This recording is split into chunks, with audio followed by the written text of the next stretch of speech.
So picture this, a future where these incredibly powerful AI systems are doing most of the heavy lifting.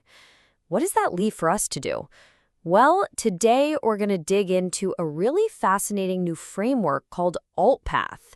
It suggests that our most valuable role, our new job really, is going to be directing these tools, basically engineering our own very personal future with AI. All right, so here's how we're going to break it down. First, we'll tackle the core idea behind this whole thing, something called the 100-watt human. Then we'll get into the philosophy that drives it, see how you can actually apply this to your own life, and then look at the long-term technology roadmap. And finally, we'll wrap up by talking about what all this means for your future in this new digital world. So, first things first, we have to get our heads around this central analogy because it really explains why human direction becomes more valuable, not less, as AI gets smarter and more powerful. I love this analogy. Think about a truck driver behind the wheel of a massive 18-wheeler. The human driver, they're only putting out maybe 100 watts of energy to steer that thing, right? But the truck itself is churning out enormous horsepower. The value isn't the person's muscle, it's their direction. It's their ability to get all that power to the right destination. Well, that's us with AI. We are the 100 watts of guidance for AI's incredible horsepower. And this, right here, this is the challenge we're all facing. AI systems are incredibly powerful, but they are, by their very nature, generic. They're trained on the whole internet. But your value, your secret sauce, is in your specificity.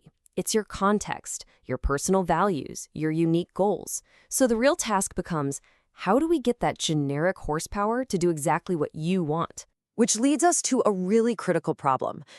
As you use an AI and teach it all about yourself, what you like to eat, your work style, your personal goals, all that valuable knowledge gets locked inside one company's system.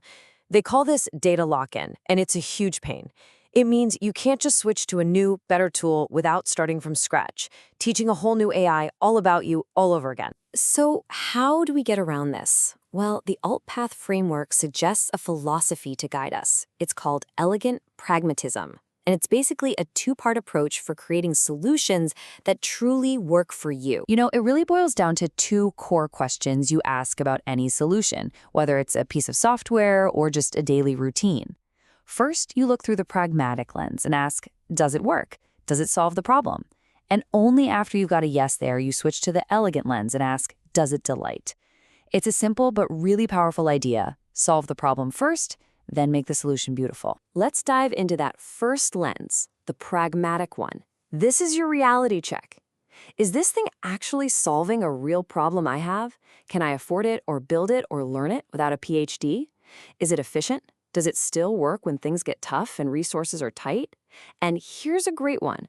Is it simple enough that a friend could copy it after you explain it to them over a weekend? That's how you know it's practical. Okay, but once something works, that's when the elegant lens comes in. And this is where the magic really is. Is it simple? Could you sketch the whole idea on a napkin? Is there a harmony to it? Does it give you one of those little, that's neat moments? Think about your favorite coffee mug.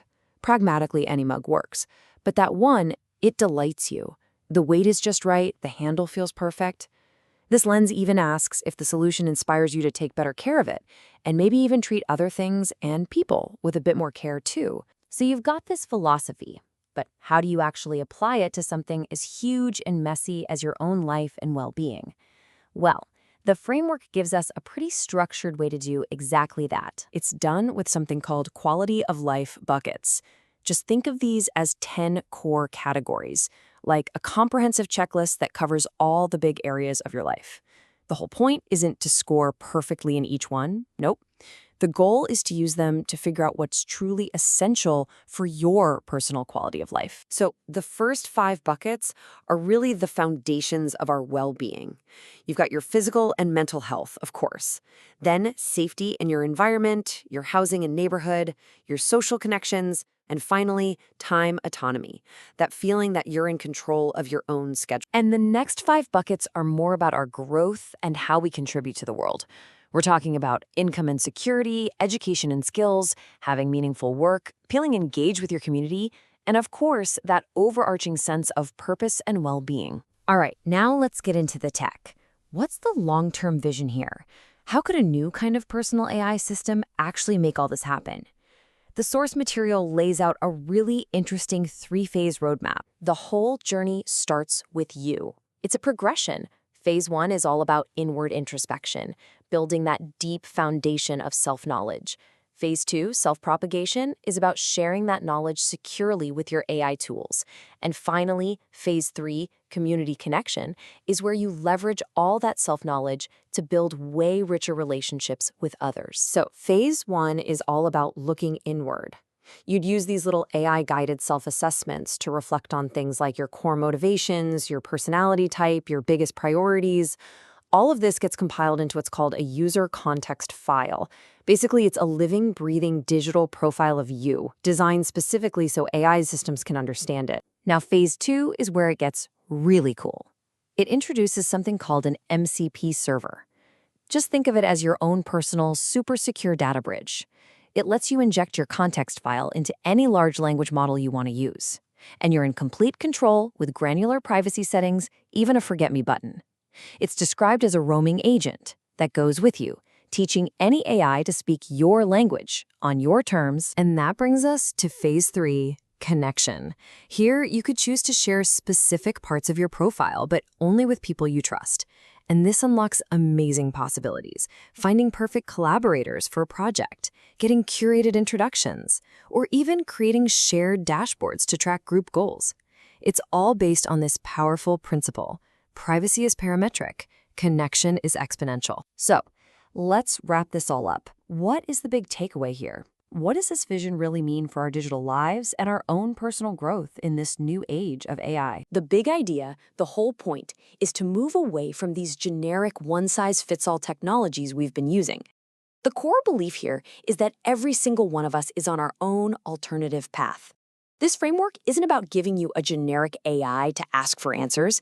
It's about building an adaptive AI partner that helps you discover what you truly value, what's essential to you, and then helps you navigate your own unique, optimal AltPath. And that leaves us with a question to reflect on. Thinking back to that elegant lens, what does delight actually mean for you? In your day-to-day life, in the tools you use, the habits you keep, how could you bring a little more of that into your world starting right now? And the final thought is really a challenge. To start thinking about those quality of life buckets, about that dual lens of what works and what delights. What would a life that truly satisfies both of those things look like for you? What is your optimal alt path?